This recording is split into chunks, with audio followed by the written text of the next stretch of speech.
Opa, rapaziada, passando aqui só pra agradecer que vocês estão curtindo os vídeos e já passar pra também pedir sua inscrição caso você não seja inscrito e deixar seu like, mano. E vamos pra história. A obra se inicia com um bravo guerreiro atropelando impiedosamente as forças inimigas com habilidade incomparável, desfilando elegantemente através do campo de batalha com sua espada. O homem trucidava monstros e demônios que mal tinham reação diante de um poder tão avassalador. Como você se atreve a atacar o porteiro do deus demônio? Questiona um vassalo do inferno ao erguer sua arma contra o invasor e entrar num terrível modo de fúria. Vou arrancar seus membros e jogar para as feras comerem, completa a criatura. Este demônio apresenta um desafio real para o humano pela primeira vez nessa longa batalha. Irônico, o jovem herói permite que o monstro viva caso ele abra o portão bem quietinho. Sem conseguir fazer o adversário cair na pilha, o herói se esforça para manter seu ponto de equilíbrio no campo de batalha e não se deixa levar pela força brutal que arrasta para trás. Sem mais paciência com o homem, o demônio joga fora sua postura debochada e cai para trocação a Verinha. Com isso em mente, ele solta uma raquetada bruta no humano e joga a mosca para longe, mas todos nós sabemos que uma mosca de verdade jamais se abateria perante um método tão obsoleto de violência. É preciso ser mais sofisticado para derrotar uma mosca, e nosso herói ilustra isso muito bem ao puxar o frio de mão aéreo e pouca delicadamente em solo diabólico. Feito isso, ele afirma sem medo de ser feliz: você é quem irá morrer. Logo, avançando velozmente após se cercar de uma aura brilhante ao ponto de se destacar na escuridão absoluta daquele inferno, o herói inicia um rodopio frenético que atinge o abdômen trincado da criatura, mas o próprio impacto arremessa o humano de volta sem causar um dano significativo. A partir deste momento dramático, uma espiral de chamas se forma ao lado do jovem até se materializar como uma espécie de esqueleto de um crânio tomado pelo fogo em seu interior. Essa criatura peculiar entende que o inimigo é acima da média, por isso seria bom matá-lo antes que dê algum problema. Do outro lado do campo de batalha, o demônio acha um insulto tão profundo ser desafiado que pretende carregar esse acontecimento até o deus demônio para a situação ficar ainda mais sinistra. Assim como Kiko chora para sua mãe quando a coisa fica feia. Contudo, antes que pudesse continuar seu discurso, o torso do demônio encontrava-se inteiramente atravessado, com a espada do seu inimigo fincada no chão a metros de distância após rasgar sua carne num formato cirurgicamente esférico. Sim, isso mesmo, o guerreiro humano havia arremessado a arma e feito todo esse estrago sem uma grande dificuldade. Seus olhos estavam tomados por uma estranha energia azulada que seguia suas pupilas onde quer que elas fossem, até que o sujeito resolve abrir a boca para cuspir fatos. Tu fala pra Dedéu. Enquanto isso, ainda que esteja sem a parte considerável dos seus órgãos internos, o demônio se agarra a uma sobrevida, aos trancos e barrancos, e grita que não é possível que isso esteja acontecendo, mas tanto eu quanto você sabemos que a realidade é outra. Crendo ou não na materialidade dos fatos, ela não apenas se apresenta em nossas vidas, ela se impõe, e foi se impondo sobre o poderoso demônio que o dano grotesco causado pela espada leva o corpo da criatura à morte. Após esse feito, o Cranicola dos Mauá pergunta qual será o próximo passo, tendo em vista que o porteiro foi de Olavo, e que certamente o deus demônio não deixará de graça. Sem paciência, o humano responde que já sabe todas de cor e salteado. O esqueleto quer saber se o guerreiro realmente pretende matar o líder absoluto desse inferno e se tornar seu senhor, mas sendo honesto, o jovem não tinha pensado nessa parada de governar o território. De fato, ali parece bem quente e desconfortável.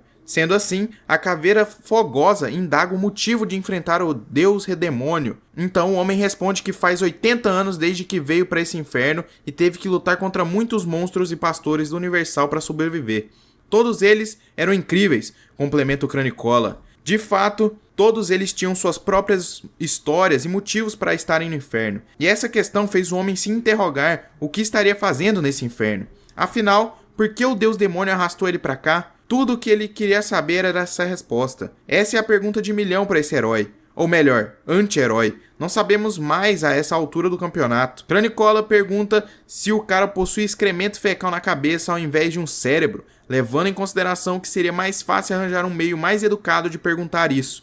Na opinião dele, o humano deveria ir até o Lorde das Trevas e implorar por perdão. Porém, o espadachim tem mais resoluta e irrefreável certeza que aquele cidadão encapetado precisa pagar por ter lhe arrastado para esse muquifo calorento onde lhe foi causado um sofrimento inimaginável.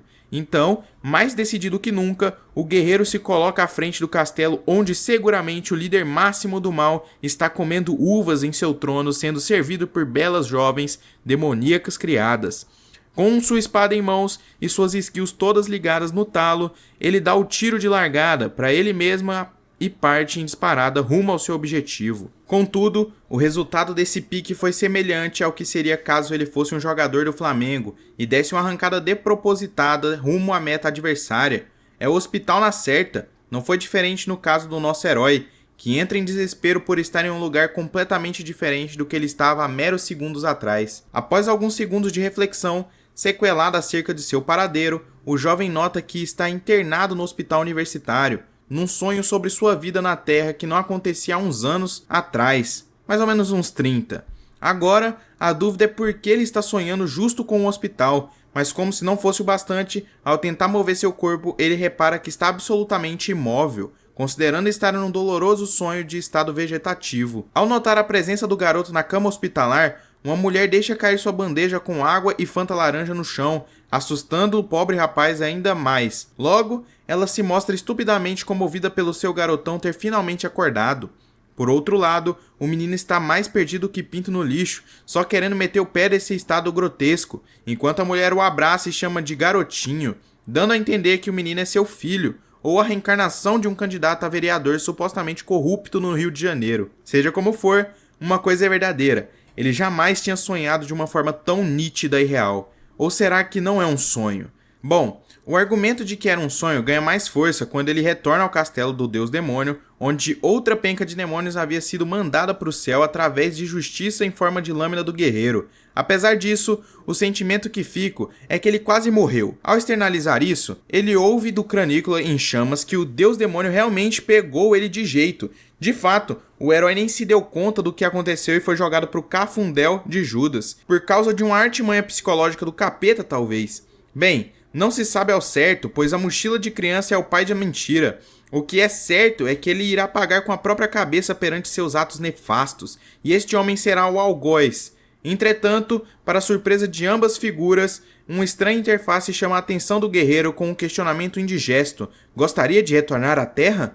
A resposta era bem simples, sim ou não, sem entender bulhunfas do que está acontecendo, até porque o guerreiro possui uma lembrancinha remota do que era a Terra, sobretudo pelo fato de fazer 80 anos em que ele veio para o inferno. Cranícola pergunta se a Terra não é o lugar onde o homem vivia antes de ser puxado para cá, enquanto tudo que o homem consegue fazer é refletir que seu maior desejo é vazar desse lugar maldito. Tendo isso em mente, a resposta era óbvia em sua cabeça. Correspondendo às expectativas, ele estende o dedo indicador em direção ao sim.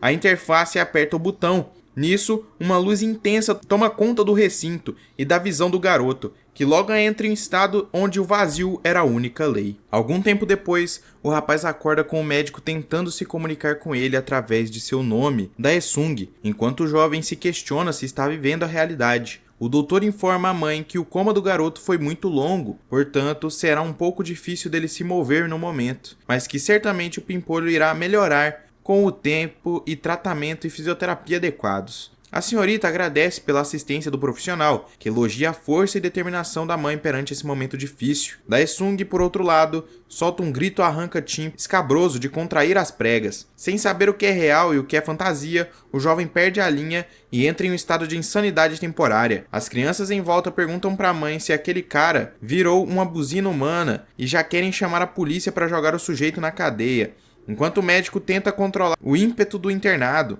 Han Daesung responde com uma baita de uma mordida no doutor que chega e sai sangue. Daesung acusa o profissional de tê-lo jogado uma maldição ou veneno de paralisia, enquanto arregaça a mão do coitado e se questiona se tudo isso em sua volta é um pesadelo horripilante tão real que o gostinho de sangue tá sinistro na boca. Não satisfeito, Han Daesung dá um bico no ar e pergunta aos berros: como eu sobrevivi por todo esse tempo? Na cabeça dele, rigorosamente nada faz sentido. Após lutar bravamente pelos confins do inferno por intensos 80 anos, certamente não seria ali e agora que o guerreiro morreria como se fosse um nada. Após implorar por tanto tempo, enquanto quase morria no chão frio daquele inferno, não será agora que ele vai bater as botas. Pelo menos é isso que Han Daesung garante que não vai acontecer. Ele precisa voltar de onde parou. Logo, os seguranças do hospital chegam para controlar o doidinho de bairro que deu bizil na maca, enquanto ele grita aos quatro ventos que vai esforçar todos os seus inimigos vivos como uns demônios irrelevantes que eles são. O problema é que o moleque acordou num corpo mais molenga que Maria Mole, depois de 3 horas num carro fechado do Rio de Janeiro. Ao reagir dessa forma, como ele gostaria certamente não é uma opção. De repente, para surpresa do camarada, uma enorme fenda se abre nos céus e carrega consigo sequências de poderosos raios. Observando atentamente aquela manifestação sinistra, Daesung questiona o que diabos um buraco de minhoca estaria fazendo ali. Contudo, apesar das 1000 indignações frenéticas do jovem humano diante da situação peculiar em que se encontra, a verdade nua e crua está jogada perante nossos olhos com uma simples resposta. Han Daesung voltou do inferno. Não satisfeito com a reação da rapaziada do hospital, Daesung se debatia intensamente, ao passo que jurava de morte cada adversário que tentava impor sua vontade, à força contra seu corpo franzino e debilitado que acabou de acordar de um coma. Sem perder mais tempo, o pessoal injeta um calmante de hipopótamo nos córneos do atentado para controlar a situação sem passar do ponto. Agora, a verborragia gritada do camarada, que prometia fazer amor com a mãe de cada um ali presente, agora se reduzia a grunhidos ininteligíveis de um gatinho domesticado às vésperas de cair no sono. Insolentes, pensava Daesung, enquanto seu olhinho virava para trás vagarosamente, embaçando sua visão, até que tudo virasse nada. Na TV, uma reportagem de última hora informa que um buraco se abriu no céu por volta das 9 da manhã, acima de Songpa, em Seul. Segundo as palavras do apresentador do jornal, a equipe de caça responsável pelo bairro foi acionada imediatamente, mas a treta já está formada. De volta ao hospital, Daesung contava os carneirinhos enquanto o mundo acabava, o sonho de morte de qualquer um. Abaixo daqueles trovões e relâmpagos intensos e descontrolados, a equipe de caça averiguava a situação em solo. Após enterrar sua espada no crânio de uma criatura horrenda, um agente informa ao chefe que eles estão na fase final da eliminação, enquanto demora para limpar essa bagunça junto à equipe de caça. Deve demorar cerca de 1 hora, ao mesmo tempo em que relata as informações para o seu superior. O agente vivencia uma cena de guerra em solo coreano ao lado dos seus companheiros, que disparam com seus fuzis contra monstros que se espalhavam como ratos pelo território. Assim, o chefe pede que seja contatado após o término da missão, porque depois ele cuida do resto. Dito isso, ele desliga o celular e se prepara para mais uma responsabilidade do dia. Enquanto isso, no hospital o noticiário informa que a resposta rápida da equipe de caça fez com que o portal desaparecesse. Viajando na maionese, Daesung absorve lentamente aquelas palavras estranhas e tenta montar um quebra-cabeça na sua mente estragada de tanto levar marretada de um capeta do inferno. Agora, o que não esperávamos é que o próprio chefe da equipe de caça surgiria e daria um oi sumido na lata do nosso jovem anti-herói. Perdido no pagode, Daesung pergunta que vem lá, e o sujeito se ofende pelo rapaz não se lembrar dele. Então, depois de dar um tapa no processador mental, o garoto percebe que é o Chanyo. O sujeito confirma com alegria. O cara quer saber se Daesung tá bem, o que ele diz estar. Então o Chanyo já chega xingando o raparigo na ignorância e contando que ele acordou de um coma de 10 aninhos. De cara emburrada, Daesung recebe essa informação com estranha indiferença. De fato, há 10 anos atrás, um dia antes da formatura do ensino médio, Daesung tinha acabado de sair do colégio com os parceiros, mas acabou dando tela azul repentinamente na frente de todo mundo. Um papelão dos piores. Já que só isso não é o suficiente, o amigão Songamonga ao lado dele possui o reflexo de uma lesma e acabou permitindo que o pobre rapaz se estabacasse no chão, tal qual uma banana podre. Desde então, Hai Daesung ficou plantado nessa cama por 10 anos fora da tomada, ou seja, os 80 anos que ele suportou descendo o cacete em demônios no inferno foram equivalente a 10 anos dormindo profundamente sem mover um músculo na terra. Ironicamente, ele acha isso um alívio. Chanyo pergunta que bosta é essa que ele tá falando, mas o rapaz desconversa. O chefe dos caçadores comenta que a mãe do encarnado sofreu igual o torcedor do Vasco durante esses anos, tendo que manter 3 empregos para pagar as contas do hospital, mas agora que o garotão tá on, que seja pra valer. Em relação ao emprego, Daesung não precisa esquentar, porque o chefe tem um trampo maneiro pra ele só esperando pra ser agarrado. Dito isso, Daesung responde um ok, com a cara de alguém que acorda depois de 10 anos de coma e tem que ouvir no primeiro dia sobre arranjar um emprego. Honestamente, faltou um pouco de empatia por parte do nosso atrabalhado Chanyo. Após esse encontro inusitado, Daesung recebe alta e pode desfilar nas ruas com sua cadeira de rodas e sua visão torta de mundo. A mãe comenta que o dia está lindo e pede opinião do sequelado, mas tudo que ele pensa é que lutou por 80 anos para sobreviver no inferno e agora tem que ficar ouvindo ladainha de milf asiática numa cadeira de rodas sem óleo na corrente. Sim, senhoras e senhores, eis que temos Thomas Shelby na Coreia, querendo saber de todos os cavaleiros da redondeza quem serviu na França. O pior é que o cara se sente na responsabilidade de cuidar da família mesmo sem poder andar, o que fica meio complicado. Tendo isso em vista, Daesung se considera um fardo, um peso, um incômodo, uma mosca pousada na cara da sua mãe, um cachorro que late a madrugada inteira e é odiado pelos vizinhos. Aquele cara que te xinga no FIFA te acusando de você ter sido beneficiado pelo handicap metafórico. Na cabeça do jovem, essa realidade é tão cruel quanto a que ele viveu no inferno. Rapaz, eu diria que o moleque não tem muita sorte, não só nessa vida como nas duas.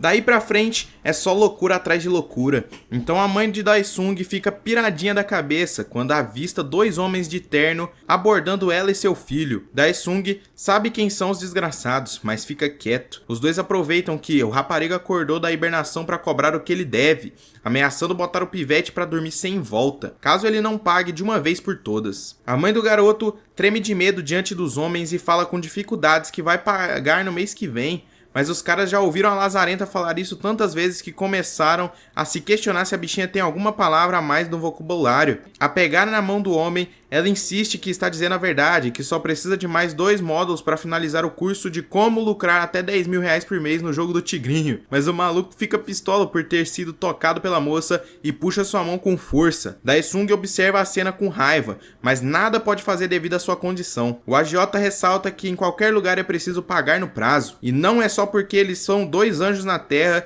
que vão deixar a caloteira sair impune dessa sem vergonhice. Com lágrimas nos olhos, a mulher pede que os homens não façam isso na frente do filho dela, pois como ela havia dito, vai pagar o que deve no mês que vem. O agiota fica ainda mais bolado pelo fato da moça querer ser poupada diante do filho, e mete um tabefe na cara da coitada sem dó nem piedade. Agora com essa, meu irmão, o Han Daesung tá quase virando o Hulk. Mesmo sem poder levantar, ele chama os caras de malditos desgraçados. Os dois perguntam o que foi que ele disse. Então Daesung não só repete, mas como enfeita o xingo ainda mais, acrescentando que os caras são tão desgraçados que nem se comparam a insetos lambuzados de cocô de cavalo no meio de uma estrada de terra quente e lamacenta no interior de Goiás, debaixo de uma chuva desgraçada igual esses caras desgraçados. Após essa ofensa de 7 minutos de duração, a mãe do caboclo tenta avisar que não é uma boa xingar os agiotas, mas agora já era tarde. O primeiro cara cata o pivete pela camisa e pede pro papagaio abrir a matraca de novo.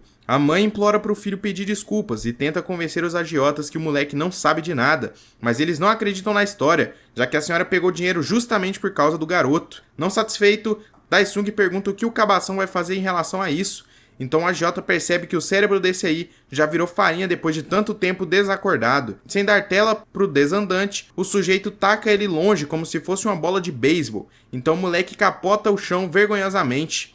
Segundo o agiota, a melhor forma de lidar com insetos é pisando neles. Por isso mete a sola sem dó no ex-guerreiro do inferno e pede para ele provocar mais. Daesung grunhe de dor, mas resiste ao chute sem fazer feio. Dentro de sua cabeça, ele lamenta profundamente não estar com seu corpo titular em campo. Senão, o filho de rapariga ia ver como é bom pra tosse. A mãe do condenado chora desesperadamente e implora por misericórdia, mas eis que o chutador prossegue o chutamento com chutes extremamente bem chutados. Em meio a isso, Daesung reflete que se estivesse no inferno, esse palhaço já teria virado panqueca de carne. Foi daí, diante de tanta humilhação e sofrimento, que Daesung recebe uma missão de ascensão.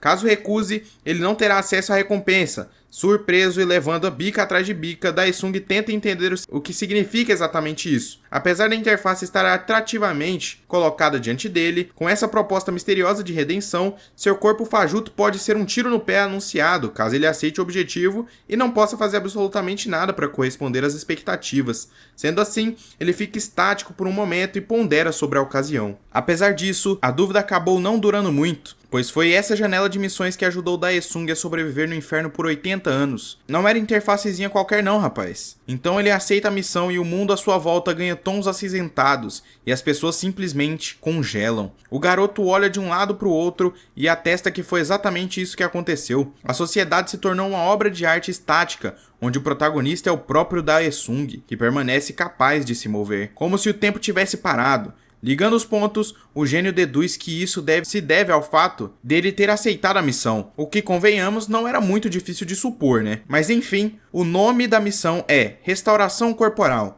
cuja dificuldade é fácil, extremamente fácil para você e eu, e todo mundo cantar junto. O objetivo é chegar no local marcado em até 1 hora, sob o efeito da habilidade Corpo de Jade, mais 10%. A recompensa é um elixir de restauração absoluto. Para os coreanos, é uma piada quando alguém é dito como tendo um corpo de Jade, pois é uma ironia para mostrar que a pessoa não é tão saudável assim. Por essa razão, Daesung dá uma leve resmungada, uma levantada à orelha quando lê a parte da recuperação. Aparentemente isso significa que o cara terá seu corpo poderoso e sarado de volta. E o que isso significa? Que ele vai poder sentar a trolha nesses filhotes de cruz credo que estão atazanando a vida dele por causa de uns trocados. À sua frente estava o tal sinal que indicava o objetivo do sujeito, rodopiando lindamente à espera de ser alcançado por algum vingador do inferno desocupado. Ainda que todos estejam congelados, o problema é que ele teria que desviar do segundo pilantra que estava segurando a mãe de Daesung. Um desafio que não é dos mais fáceis,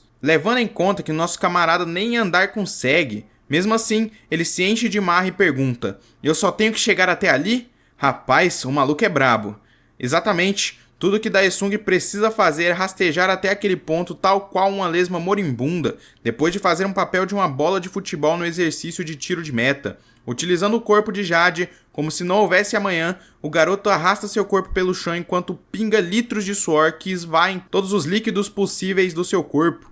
Quem diria? O célebre conquistador do inferno agora se prestando a esse papel humilhante apenas pela graça do poder de andar novamente. Mas não era esculacho o suficiente. Pelo que podemos ver no sistema, o limite para chegar no objetivo é de 1 hora, e só faltam apenas 17 minutos para encerrar a contagem regressiva. Em poucas palavras, o rapaz está há 43 minutos se locomovendo na velocidade negativa. Eu certamente já teria desistido. Mas não estamos falando de mim, um cabaço semi-virgem que chora quando espirra errado. Estamos falando de Han Daesung, o cabra mais macho de toda a Coreia. Colocando a cabeça para funcionar, ele sabe que o sistema não aplica missões impossíveis. Por isso, seria interessante usar o cérebro, o que eu concordo.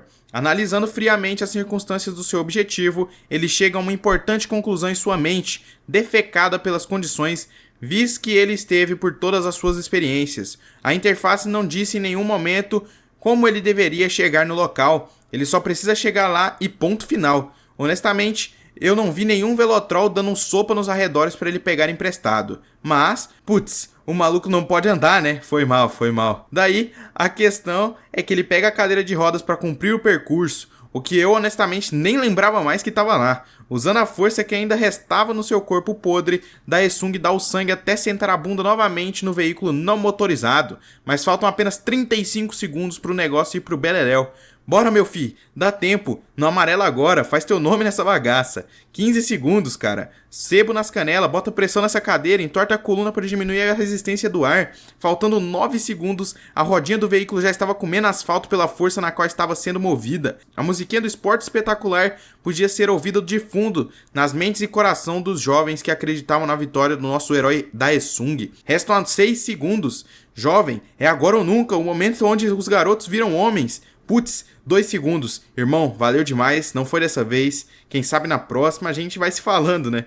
Ih, carai, meu irmão, tu mandou bem demais. Que isso, não esperava por essa. Você é nosso orgulho. Pessoal, eu quero palmas, por favor. Você aí de casa, bata palmas agora. Após chegar no seu objetivo, faltando 1 segundo pra tudo e pro ralo, Daesung pinga feito um condenado de tanto suor.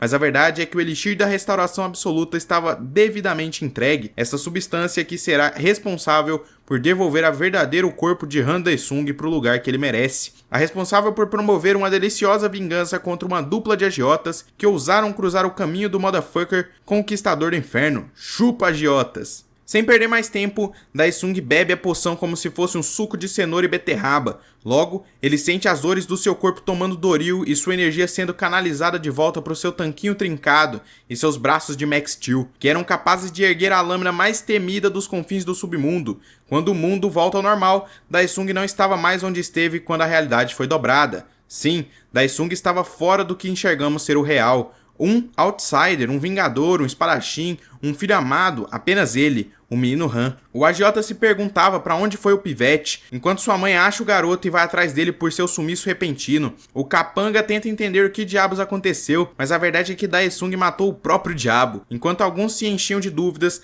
Daesung era a resposta. O outro agiota safado pede pro parceiro deixar esse treta pra lá, porque aquele maluco agora vai ficar grandão. Ele até se teletransportou e os carai. Dito isso, a dupla da pesada se retira inconformada, ao passo que Han olha pros sujeitos com a expressão de que essa parada não morreu ali, nem por um Calcildes. Quando chega a noite, nosso herói infelizmente é jogado de volta pro hospital, porque o maldito Elixir que prometia devolver seu corpo era apenas uma propaganda enganosa. Apesar dos pesares, tudo o que ele queria saber é como aquela janela de missões apareceu, mas porque agora o bagulho não tá funcionando nem a pau. Ele já tentou de tudo, dar um tapa na cabeça pra pegar no tranco, apertar o botão de baixo pra reiniciar, mas nada dava certo. Diante disso, Daesung se entrega ao Bizil e desiste das respostas que gostariam de ter. O garoto precisa ter seu corpo de volta antes que os agiotas voltem, mas parece que o azar havia se instaurado completamente. Dando um fim às suas esperanças, todavia, quando o túnel estava se fechando, uma luz pode ser vista em seu final. Era o sistema com uma breve mensagem: Panteon, aguarda a vinda do seu governante absoluto. Daesung fica encucado, é claro, ainda mais quando é jogado para um local desconhecido onde a gravidade é uma mentira e uma vermelhidão intensa simulava um quadro de sangue. Em meio a isso, o sistema informa que o governante absoluto chegou até o Panteon. A descrição era a seguinte, leia comigo: o conselho reconhece o diário do absoluto. Um avatar formado de acordo com o conteúdo do diário será fornecido. O processo de execução será acelerado.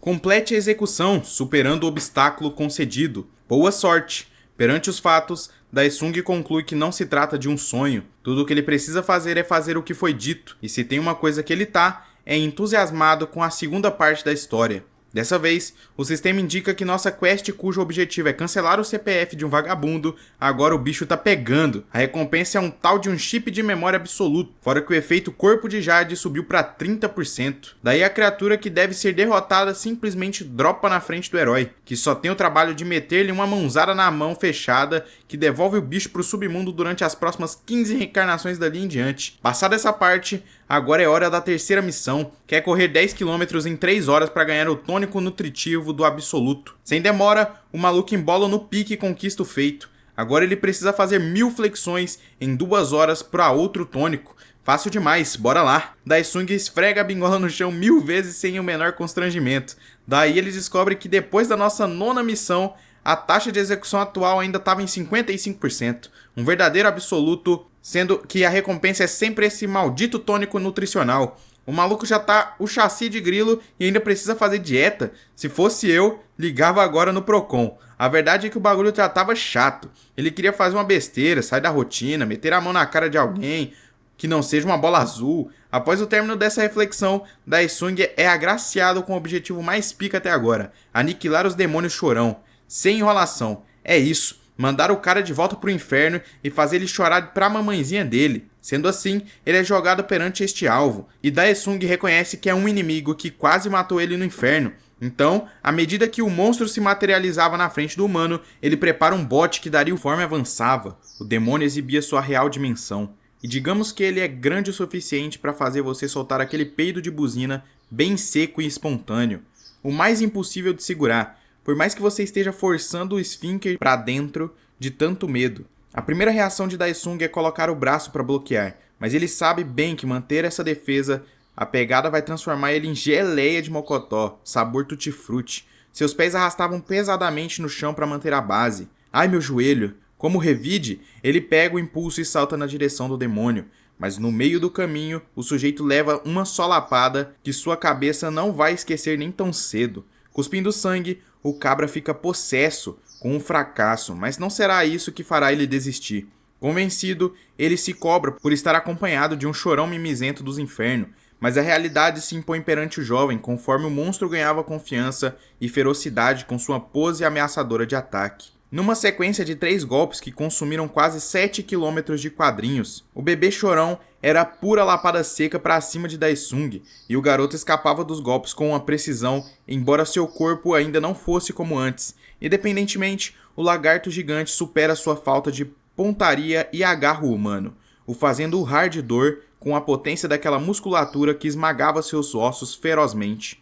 Foi daí que, em meio a esse sofrimento excruciante, Han Daesung lembra-se de algo determinante, a estratégia que quebrou a guarda maciça do demônio, que resultou na morte dessa criatura diabólica tão temida. Ao seguir com o protocolo que veio em sua mente, Daesung estava armado com espada gigantesca que decepava e fatiava a mão esquerda da criatura até a altura do seu pulso. O grito dado pelo demônio provavelmente ressoava no inferno, quiça para onde Daesung vai mandá-lo de volta pelo andar da carruagem.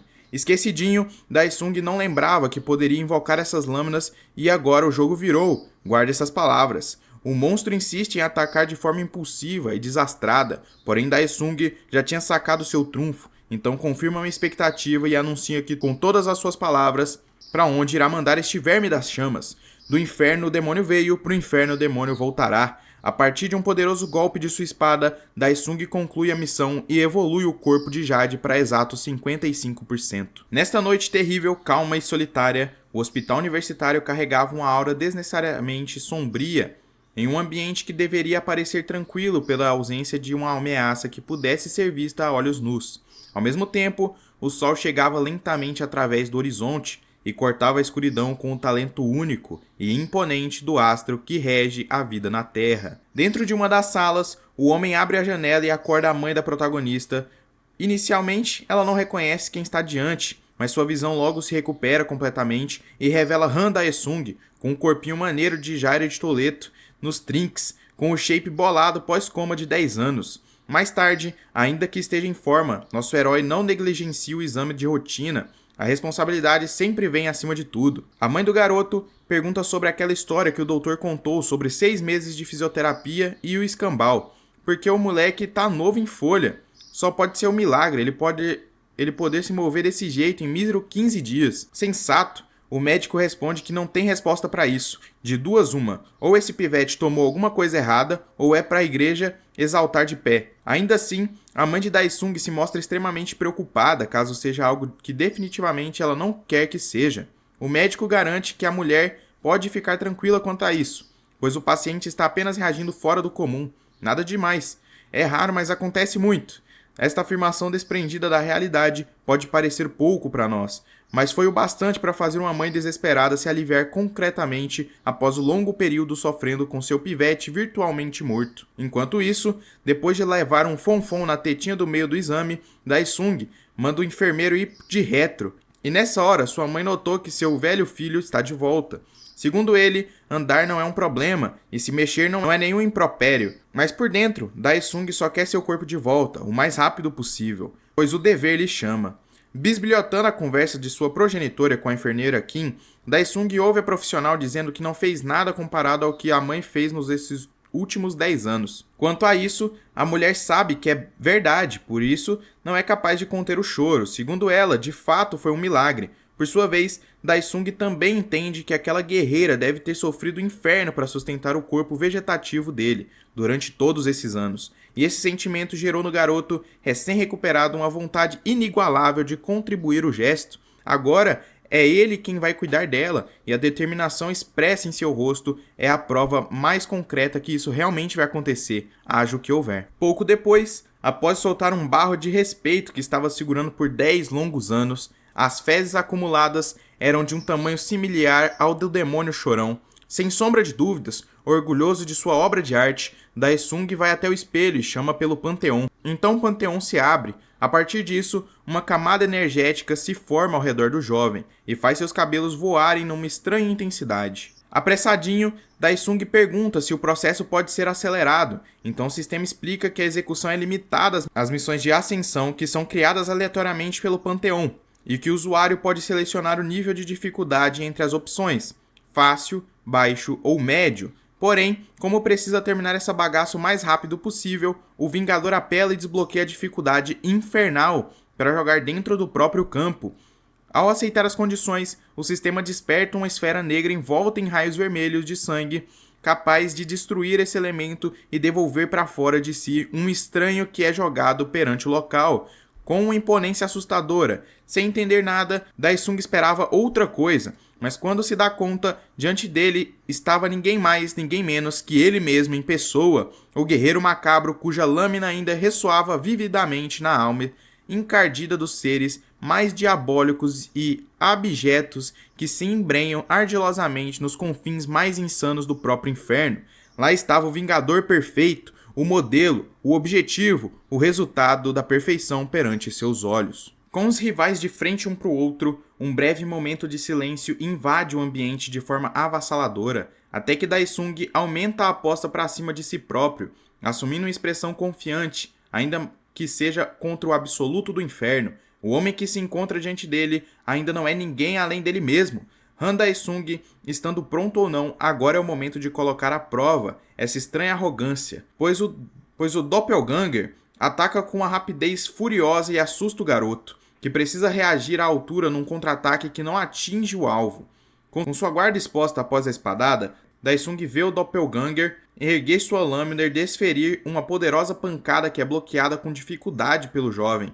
Feito isso, Doppelganger se afasta e carrega o vento consigo numa manobra intimidadora, enquanto Daesung protege os olhos como se estivesse à mercê de uma intensa ventania. Pindamonhangaba, grita o rapaz, consternado com o poder do adversário. Doppelganger não dá tempo para o oponente respirar e mantém sua ofensiva num ritmo que permite ao Daesung apenas se manter na defensiva, sem a chance de contra-atacar. Incrédulo, o garoto xinga o adversário, que possui um estranho vício rocheado em seus olhos, como se fosse uma expressão cínica da morte que o acompanhou desde sempre. Uma batalha sinistra irrompe numa sequência de golpes que poderia dar o fim ao protagonista no menor vacilo, seja num piso em falso, seja numa movimentação mal executada ou na traição dos seus olhos, incapazes de acompanhar o frênese do rival. De repente, um corte é aberto no braço esquerdo de Daesung, que a essa altura perde aquela faceta prepotente e repara que não está em pé de igualdade nessa disputa.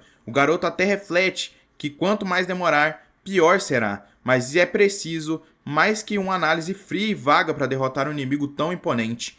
Perdido em seus pensamentos, Daesung é atingido pela palma da mão de Doppelganger, que, sendo encarregada pelo peso de sua passada, aplica uma força capaz de isolar Daesung e fazê-lo capotar por metros. Embora a dor seja grande, definitivamente ela não é uma bastante para tirar o jovem de combate. Ficando sua espada naquele chão virtual para se apoiar, ele afirma que desse jeito faz parecer com que o Daesung do Paraguai é melhor que o original, e isso não deixa o autêntico nada feliz. Recuperando a confiança que lhe é quase natural, o homem afirma sem medo de errar que vai matar seu irmão gêmeo maligno com suas próprias mãos. A partir da habilidade neutralização de sangue, uma camada vermelha escuro percorre o corpo do garoto, gerando pela primeira vez uma certa apreensão no rosto do adversário. Ainda assim, Doppelganger volta a investir contra Daesung com sua velocidade incomparável e aplica um golpe que atravessa o alvo inteiro na vertical. Mas isso não significa que o corte tenha sido realizado. Era como se o sujeito fosse um espírito,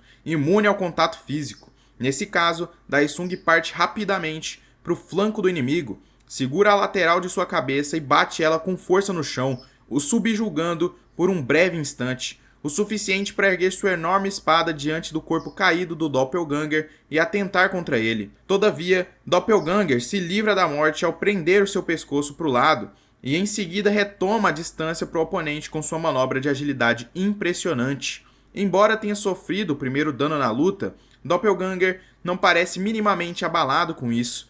A partir de sombras que enreadiam sobre ele, Daesung sabe exatamente do que se trata aquilo. O desgraçado também está usando a neutralização de sangue, e esse fato roubou mais uma vez a certeza da vitória do rosto do desafiante. Doppelganger ataca tomando pela mesma aura sangrenta que permeava o corpo do adversário, fazendo dos dois mais gêmeos que nunca.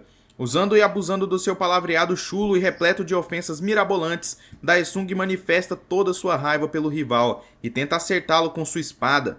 Porém, uma esquiva rápida como a velocidade do som fez com que o atacante mal percebesse que ali já não havia sequer um traço daquele que era o alvo. Na sequência, a localização do inimigo foi descoberta da pior forma possível pelo nosso caro Daesung Doppelganger. Após correr para as costas do garoto, cravou sua espada na região do ombro, no ombro dele, e retirou a arma daquele corpo da maneira mais sutil que poderíamos imaginar, no movimento vertical para cima que dilacera a carne de Han Daesung até ser arrancada à força através do ombro dele. A partir desse momento, Daesung sentiu o gosto da morte, e seus olhos de pânico representavam essa verdade que jamais poderia ser mascarada pela dor excruciante que era sentida. Nessa hora, alguém bate na porta do banheiro e questiona quem estava ali dentro.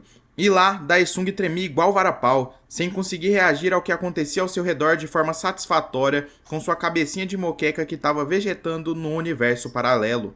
A faxineira insistia em descobrir na paz o que estava havendo, mas como não obteve resposta, teve que apelar com um cheat de Master Key, gerando uma chave que ela coloca na fechadura, fazendo alusão metafórica ao piu-piu que Doppelganger está encaixando no popô de Daesung na luta de agora. Voltando ao que interessa, o desafiante chega à conclusão que fica complicado se manter no combate nessas condições, mas se peidar na farofa, tudo o que fez até agora vai pro ralo. A realidade bate à porta dolorosamente, com a quantidade obscena de sangue despejando do seu braço, porém Han permanece focado no seu objetivo. Pensando em seus botões, ele se questiona o que poderia matá-lo no inferno, tendo em vista que sua luta é contra ele mesmo. Logo, após uma breve reflexão, seus olhos arregalavam com a importante descoberta: seu inventário. A faxineira Kim, conhecida por todos no prédio como Kimzinha, que estava prestes a abrir a porta do banheiro, é lembrada por um colega de trabalho que ela deveria comparecer ao terceiro andar imediatamente. Logo, Kimzinha desiste de invadir o recinto e parte. Sendo assim, o caminho para a loucura de Han Daesung estava devidamente pavimentado e asfaltado, sem quebra-mola e sem pardal, sem trânsito e nem pedestres. Nisso, o inventário dele é ativado. Uma espécie de portal se abre perto do garoto, que estica sua mão e sai enfiando para dentro sem ter medo de ter bicho. Ele pede pro inimigo esperar só um pouquinho para ele ver um negócio ali, rapidão.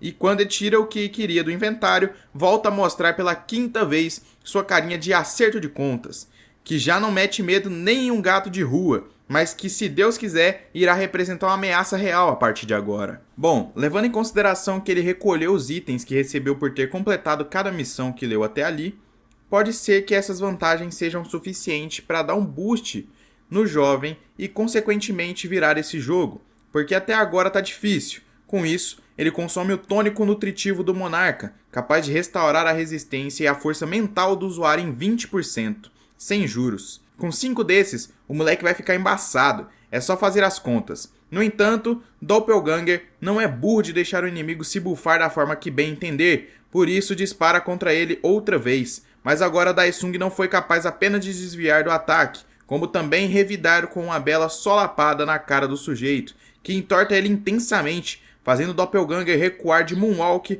impiedosamente. Nisso, Daesung sente que quase alcançou o poder mais poderoso de todas as potências, mas ainda faltam algumas doses cavalares de poção para chegar no nível insano e descontrolado que ele tanto almeja. Carregando droga por cada membro do seu corpo, o Noia bebe o segundo vidro e se vira nos 30 para ingerir as substâncias enquanto desvia de um chute do Doppelganger no melhor estilo Neo do Matrix. No movimento, ele manda um terceiro frasco para dentro. Então o Doppelganger aumenta a intensidade do conflito ao saltar para cima de Daesung, numa sequência interminável de golpes, todos defendidos pelo garoto. Ainda por cima, Daesung foi capaz de ingerir a quarta poção seguida da quinta, em meio ao conflito virtuoso que poderia significar sua vida a qualquer momento de menor de tração. Verdade seja dita, Han Daesung percebeu que mesmo bufado até o talo a coisa não seria fácil. A disputa ainda se mostrava acirrada ao ponto de nenhum dos lados tomar a frente, mas levando em consideração a desvantagem inicial de Daesung, não é segredo que o garoto está no lucro a partir de agora. No movimento de ataque, Doppelganger agarra o pescoço do adversário e abre a guarda dele. Esse golpe foi o bastante para fazê-lo imaginar que a vitória é certa a partir do momento em que a espada cantar dentro da barriga desse Daesung imundo, e é justamente isso que o Absoluto do Inferno procura fazer. Ao mesmo tempo, Daesung invoca seu inventário e enfia sua própria lâmina no oponente, atingindo o abdômen do guerreiro das trevas de forma que ele olha para sua barriga e apenas contempla a bosta que isso deu. Doppelganger podia ter aceitado o convite de Hitler para jogar num baralho nessa quarta-feira qualquer, mas ele resolveu sair do inferno para aceitar o desafio de um aleijado em coma, e agora sua petulância está cobrando o preço. No fim das contas, o portal aberto pelo inventário do Daesung absorveu a espada do Doppelganger, enquanto o responsável por absorver a espada do Daesung foi o estômago do Doppelganger. Feito isso, o guerreiro deixa cair sua espada e pede a compostura. Por sua vez, Daesung celebra o fato da sua estratégia ter dado certo, porque ele apostou tudo nela. Soltem os fogos, a missão terminou. Como recompensa, Daesung atinge 100% de taxa de conclusão atual e ganha de volta seu corpo original no modo full fodelante, fora a possibilidade de usar o sistema infernal desse mundo. Assim, a blusa de Daesung é completamente rasgada e exibe as cicatrizes que ele possuía no inferno. Na cabeça dele, é bom recuperar sua força, mas essas marcas o fazem lembrar de tudo que ele vive naquele lugar medonho e deprimente. Seja como for, ele solicita ao sistema que seja levado de volta, mas antes ele é avisado que possui mensagens não lidas. Curioso, ele clica no botão sim para ficar sabendo do babado, então a interface exibe o seguinte recado: embora o inferno tenha recebido um novo governante, Han Daesung, o monarca, resolveu retornar à Terra. Aproveitando-se da ausência do monarca, os seres celestiais selaram o espaço-tempo de seu próprio mundo. Os demônios presos em Pandemônio pelos seres celestiais aguardam a chegada do monarca para sua salvação. Nisso, Daesung deduz brilhantemente que estão pedindo a ajuda dele. Logo ele, que lutou por 80 anos para sobreviver a cada criatura que agora clamam por sua intervenção, apenas porque o jovem Vingador se tornou monarca dessa espécie pútrida. Então, num gesto conhecido por promover a paz e a harmonia entre os povos, Daesung estende o dedo médio e confirma carinhosamente que fará de tudo para cumprir sua função como monarca. Em seguida, ele volta a pedir para o sistema tirá-lo dali. Acompanhando essa cena heróica vindo do seu salvador, os demônios se entreolhavam e questionavam-se o que será de suas vidas surrupiadas pelo doloroso fogo do inferno. Na manhã seguinte, Daesung estava embrasando nas flexões.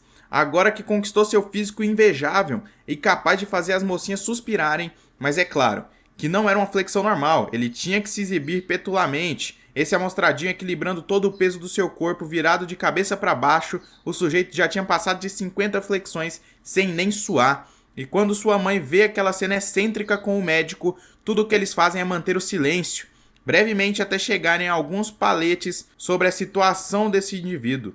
O doutor presume que o moleque seja um despertado, mas a mulher observa que esse despertar é diferente do que ela já viu antes. O doutor completa que não haviam sinais na época para presumir que é o caso, mas ele tem certeza que a única explicação é essa.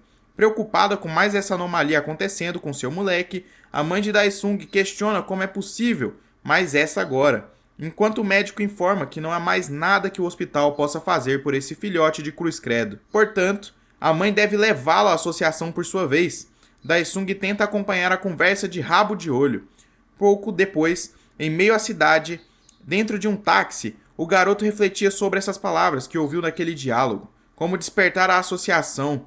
O fofoqueiro fingiu que estava fazendo flexão de cabeça para baixo, mas a verdade é que ele ouviu tintim por tintim, e isso fez perceber que a mulher que lhe deu a vida está escondendo algo. Conforme olhava pela janela, Han se perguntava o que diacho aconteceu na Terra durante os 10, em que ele havia ficado em coma e fora do server.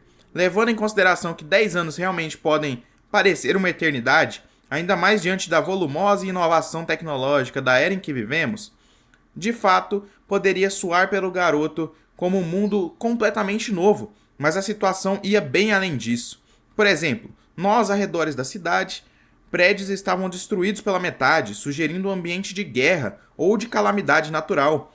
Assim que eles chegam em casa, numa parte mais afastada do centro, onde pequenas e simpáticas casinhas compartilhavam a vizinhança, a mãe de Daesung pede para ele ir na frente, pois ela vai na casa ao lado e já volta. Dentro de sua residência, Daesung vê uma garota com algumas notas de dinheiro da mãe e se indaga quem é essa pessoa. A garota se levanta ao notar a presença do homem e expressa certa apreensão. A mãe do garoto pergunta o que vai rolar de comida para pra agora, até notar a presença de Jisoo. Por isso, reclama que a menina não atendeu o celular e deixou preocupada ao ouvir esse nome. Daesung deixa um pingo de suor escorrer pela face. Lá estava a gaveta aberta com a grana que havia na mão de Jin-Soo. A mãe indaga se a filha fez aquilo de novo. Então a jovem abaixa a cabeça e se afasta sem responder. Na cabeça de Daesung, não importa se os dois tenham ficado separados por 80, é uma gafe bem louca esquecer a cara da sua única irmã. Jin-Soo pergunta como tá a cabecinha da mamãe, porque a bichinha tá matando 67 leões por dia nessa vida esquecida por Deus. Mas Daesung não sabe responder ao certo, então deixa a cabeça baixa e se preocupa com a condição da mulher. Nesse caso, Jin-Soo sai de casa sob os protestos da mãe, mas no portão uma voz masculina nervosa mandava a senhora abrir para eles. Eram os dois agiotas safados que tinham emprestado a grana para a mãe de Daesung. Um deles afirma que vai derrubar o portão caso não seja aberto assim que contar até 3. Nisso, Han Daesung sabe muito bem quem é e fica pistola até a enésima potência. O clima pacato daquele bairro simples dava um certo sentimento de paz, mas os dois capangas estavam seguros de que o caminho para a felicidade era a violência, ou pelo menos para o lucro deles. Um deles começa a chutar o portão e chamar a mãe de Daesung de tudo que é nome, um menos carinhoso que o outro. Evidentemente, é claro, eles não podiam deixar a moça sair ilesa depois do que aconteceu no hospital, e eles fazem questão de pontuar essa parte. A mãe dos pivetes estava preocupada, embora os filhos estejam com sangue nos olhos porque esses capetas estão cheios de caô na porta da casa deles.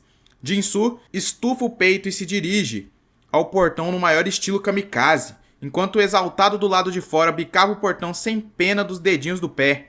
O colega questiona se essa é a casa certa, porque seria chatão se eles estiverem bicando o portão errado.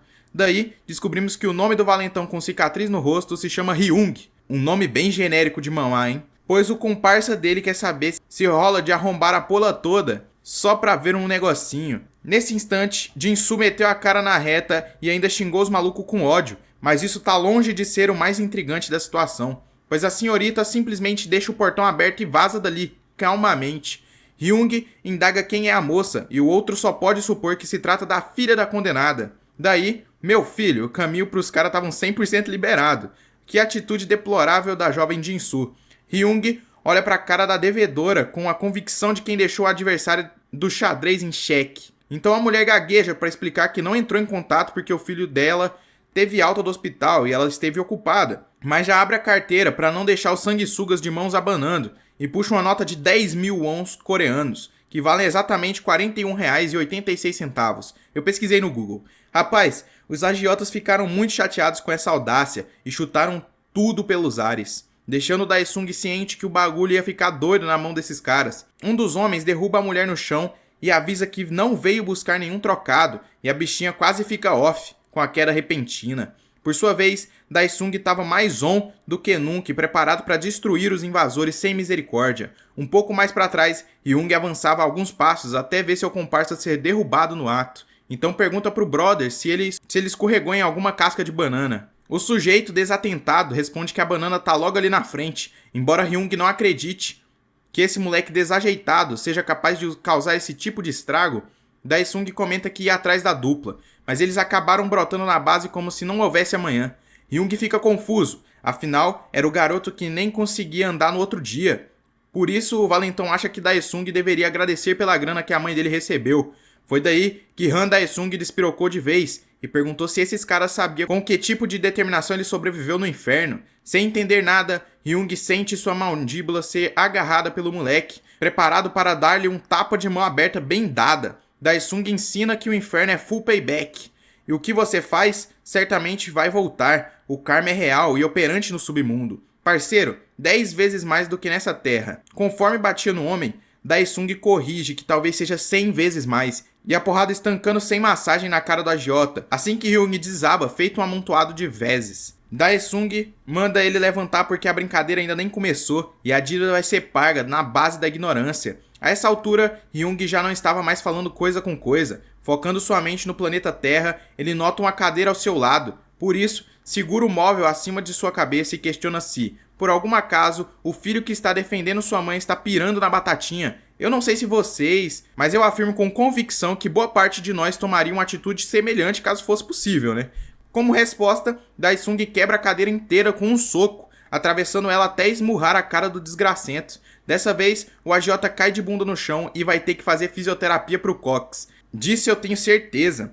O parceiro do malfeitor apela pra faca que tinha guardada na cintura e afirma que vai mandar o pivete pro inferno se ele ousar se aproximar balançando uma arma no ar como se estivesse numa live action de Fruit Ninja. O agiota esperava amedrontar o Vingador do Inferno, vê se pode, que audácia desse filho de rapariga. Daesung agarra a mão do maluco que possuía uma faca e tudo que o cara conseguia fazer era pedir pro menino soltar muita decadência, né? Daesung sabia bem que foi com essa mão que o vagabundo bateu na mão dele. Rapaz, não haveria misericórdia. Como podemos presumir facilmente, como se fosse massinho, o moleque arregaça o pulso do bandido, que obviamente deixa a adaga cair no chão.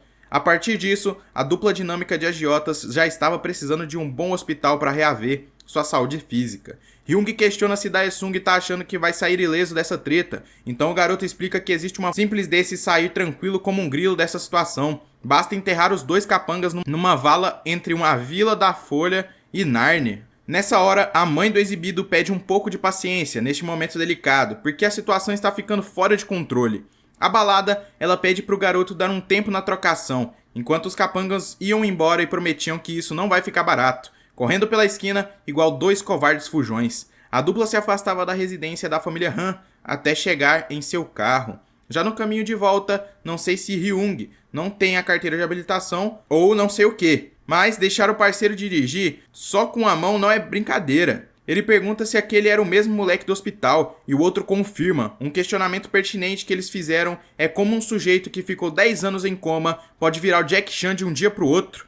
O motorista lembra que o próprio CEO pediu uma carta de renúncia em mãos, mas Hyung só quer saber como pegar aquele cara. Dito isso, como um presente de Deus, os dois passam pela irmã do moleque e param o carro na mesma hora. Enquanto isso, a mãe de Daesung contava que ele tratava mais que catraca de busão, por isso ela zanzava com ele de hospital em hospital sem saber a razão disso. Nessa época, ela vendeu a casa e entregou a loja, e no fim ela tinha perdido toda a grana que reservava no depósito. Ela até chegou e conseguiu empréstimos de 3 instituições financeiras por meio de uma indicação de um conhecido, mas foi pedreira para pagar tudo porque os juros se multiplicavam infinitamente. Após ouvir a história, Daesung pergunta se Jin-Soo ainda é estudante, então a mãe explica que a rapariga desistiu da faculdade 2 anos atrás para viver de miçanga na praia do Leblon, mas deu tudo errado. No ano passado a mãe se machucou enquanto trabalhava em um restaurante. Daí a Jin-Soo falou que ajudaria. A mãe admite que a moleca trabalhou feito condenada, pois trampava de manhã num posto de gasolina e à noite em uma loja de conveniência. Do Daesung argumenta que a mãe deveria ter tirado a irmã desses empregos e deixado ela estudando, mas daí ela tirar dinheiro para pagar das despesas médicas do filho de onde? Do popote? Ainda por cima, o desgraçado não estava melhorando nem ferrando. E há alguns meses rolou uma parada que deixou ele blablabla. De uma vez por todas, Daesung não sabe o que dizer diante da verdade sendo cuspida na sua cara, mas sua mãe lembra que eles são a família e que devem cuidar um dos outros. Diante disso, Daesung sente o peso daquelas palavras e fica quieto por um instante, até que o celular da mãe toca. Ela se ajoelha para pegar o aparelho e afirma que são os agiotas mucorongos. Daesung pede para atender e pergunta o que eles querem. Ao ouvir o que os homens tinham a dizer, o garoto fica possesso. Enquanto isso, no meio do centro movimentado, um carro preto pouco suspeito acabava de sequestrar uma mocinha e parece que ninguém viu. Com Daesung no telefone, Hyung avisa que o cara deveria ser mais cuidadoso com irmãs que saem de casa sozinhas, sendo que tem 2 agiotas loucos para acertar as contas com sua família. O homem dá um dia pro garoto arranjar 100 milhões de won, o que dá quase 419 mil reais. Eu pesquisei no Google. Cacildes, o moleque tá na lama. Hyung lembra que a irmãzinha do moleque tá com eles, então seria bom não pensar em dar uma de espertinho. Do outro lado da linha, Daesung engole a seco a crenetice, enquanto sua mãe pergunta o que tá rolando. Sem entrar em maiores detalhes, ele apenas diz que vai dar uma saidinha, mas ele pede pro filho esperar, porque esse treta é perigosa pra Dedéu, o que de fato é. Nesse tipo de caso é normal o nego perder o olho ou ir preso, e caso isso aconteça, a mamãe não vai se perdoar, né? Como a própria salienta. Literalmente cagando para a opinião da progenitora, Daesung lembra que isso aqui não é o inferno, onde ele pode resolver todos os seus problemas cortando a cabeça de vagabundo. De repente, o sistema liga o alarme, deixando sua mãe incrédula perante essa nova loucura que está diante dos seus olhos. Imagino que a coitada já deve estar achando que sua mente foi pro beleléu, e eu acho essa hipótese pertinente, sendo honesto. Recuperando brevemente a lucidez, ela pergunta pro filho que porcaria é essa, mas o moleque apenas responde que tá tudo bem e não pega nada. Imagina, é só uma interface virtual sendo apresentada na vida real com um foguinho em volta e com a porcaria da palavra alerta balançando como se fosse o fim do mundo. Nada além disso, é claro. Nesse meio, o sistema indicava a adaptação de retorno, cuja recompensa é uma habilidade básica. Sem paciência, Daesung quer logo seu novo poderzinho para exaltar os criminosos na pancada, até que é revelada uma habilidade venenosa Rank B, habilidade de facas Rank A, fogo infernal Rank D, capacidade de invocar o espectro das sombras, o que eu chutaria que é o bagulho mais roubado de todos. Coçando o queixo como se estivesse desinteressado, o sortudo comenta que nunca viu nada desse tipo. Em meio a essa confusão toda, lá estava algum canto remoto da cidade os agiotas mais nefastos da região. O motorista imagina que o irmão da raptada não vai se atrever a dar as caras enquanto o companheiro é mais honesto, pois certamente o moleque não faz ideia de onde eles estão. Afinal, como ele saberia, não é mesmo? Digamos que o sujeito tinha uma satélite enfiado no brioco e ache sua irmã. Ela ainda está sob controle dos dois, então ele vai ter que tentar nada de burro, né? E correr o risco dela virar parmesão. Bom, seja lá o que a dupla tem em mente, o recinto onde eles se aprisionam, Jinsu, começa a ter problemas na iluminação ao ponto da luz cair. Até aí, beleza, não dá nada. Mas o problema começa a dar as caras quando o indivíduo simplesmente brota ao atravessar o chão com seu capuz misterioso.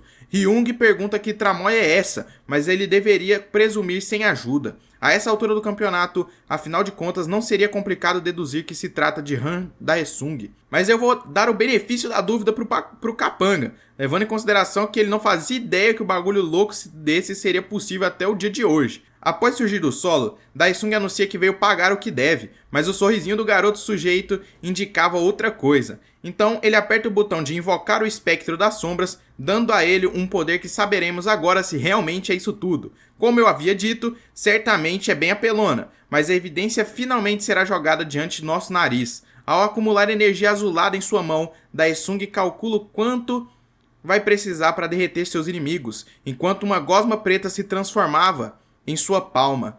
Assim, ele aperta aquela massa viscosa e deixa cair no chão. Tomada por aquela chama azul, a massa corria pelo chão. Ao mesmo tempo, Daesung se lembrava da paulada que tirou sangue do cara do Hyung, enquanto rasga a manga do seu casaco. Em seguida, ele pede para Gosma rastrear o sangue do agiota que está na manga e abrir caminho, num movimento similar, e coloca o nome de alguém na boca do sapo.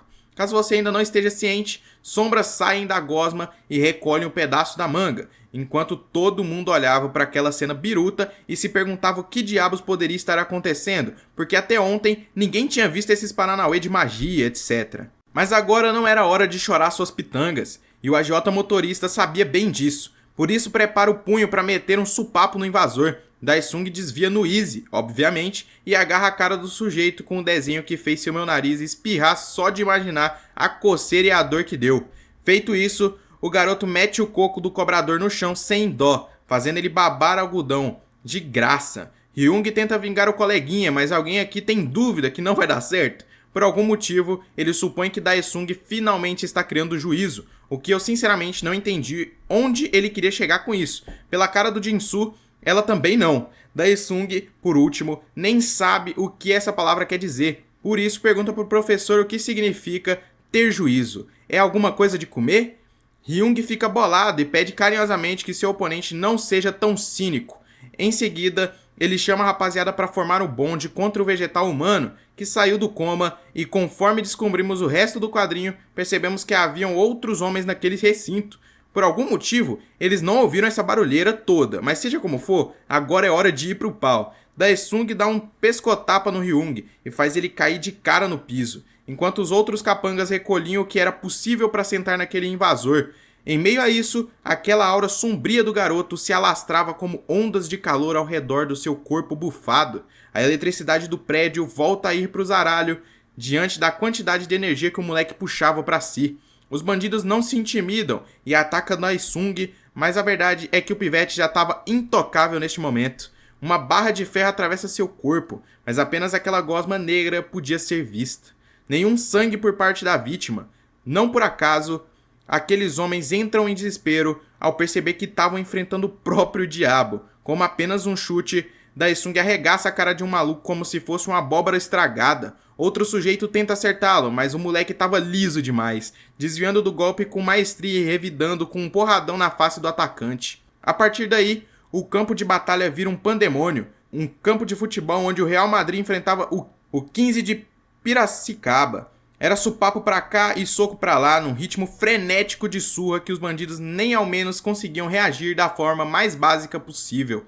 Enquanto isso, é claro, a energia estava perdendo para a própria morte enquanto feixes de eletricidade percorriam as lâmpadas num curto circuito perigoso. Depois de derrubar cada um dos pedreiros sem a menor dificuldade, Daesung posa para a foto e vislumbra o resultado do seu show pessoal, este que trouxe a certeza de que seu corpo realmente é o mesmo que ele possuía nas profundezas do inferno, atravessando aqueles corpos que usufruíam do sono mais que profundo que conhecemos como humanos. O garoto chega até sua irmã e pergunta se ela está bem. Como estava com a boca tapada, digamos que fica difícil dela responder, né? Então o espertalhão retira a fita que a calava e manda a coitada ir para casa. Jisoo pergunta o que o irmão vai aprontar, mas ele não responde diretamente. A pergunta apenas avisa que vai encontrar a garota depois e fecha ela dentro do elevador rumo ao térreo.